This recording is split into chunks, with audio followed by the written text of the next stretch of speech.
Comme nous savons que vous aimez les soupes, eh bien c'est reparti pour un nouveau potage. Bonjour les amis, comment allez-vous? Chez nous tout va bien et voici donc une nouvelle recette. Cette recette, ce sera une crème veloutée de légumes au curry et je vous donne toutes les astuces. Alors, j'ai épluché les pommes de terre, je les ai mises à laver, évidemment. Je les ai laissées un petit peu dans l'eau afin qu'elles ne s'oxydent pas. Voilà, et là je suis en train de les couper dans ma casserole qui servira donc à faire la soupe. Voilà, alors la préparation sera extrêmement simple. Je vais vous la détailler là tout de suite. Donc j'ai des pommes de terre. J'ai également des courgettes.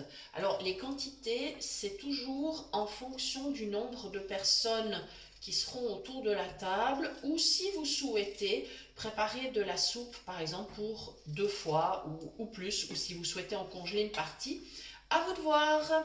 Alors donc les pommes de terre, les courgettes, du chou-fleur et bien sûr de l'eau, un petit peu de bouillon ou du sel si vous préférez.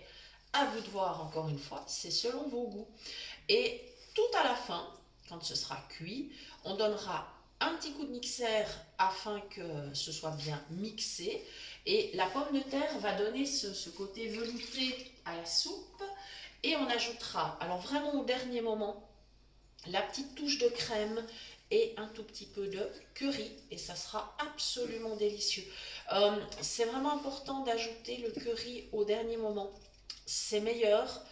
Et si vous laissez la soupe reposer un petit moment après, une fois qu'elle est cuite, eh bien vous vous apercevrez au moment où vous allez la réchauffer, ou bien si vous en gardez pour le lendemain, que le curry aura vraiment développé tout son arôme. Alors, il y a des variantes possibles évidemment pour cette soupe. Plusieurs légumes se marient extrêmement bien avec le curry, entre autres la carotte. Donc, vous pourriez tout à fait mettre de la carotte à la place du chou-fleur ou éventuellement de la courge. Ça irait super bien si c'est la saison, hein, bien évidemment.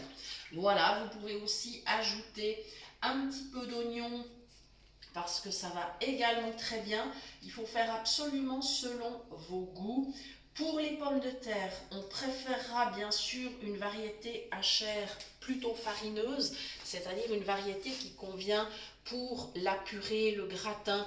Une pomme de terre qui se défait bien. Elle donnera beaucoup plus d'onctuosité, de velouté à cette soupe. Voilà, et cette soupe, vous pourrez la servir en entrée. Vous pouvez la servir comme plat principal accompagné de pain, de fromage, peut-être un petit peu de viande froide, diverses choses. Enfin voilà, ce que vous préférez.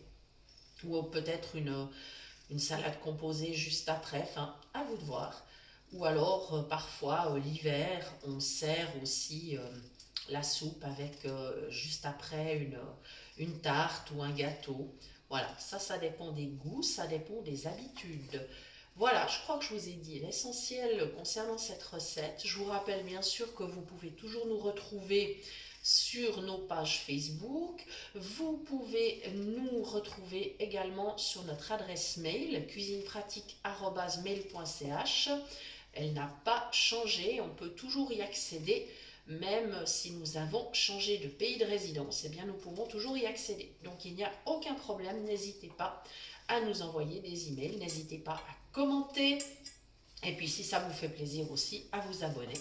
Pourquoi pas, ça vous permettra d'avoir les notifications pour suivre nos recettes. Voilà, mettez-nous en commentaire eh bien, quelle variante de cette soupe vous aurez cuisiné. Ça nous fait toujours plaisir d'avoir de vos nouvelles. Voilà les amis, il me reste à vous remercier de nous avoir suivis. Je vous souhaite le meilleur et je vous dis à très bientôt pour de nouvelles idées cuisine. Merci.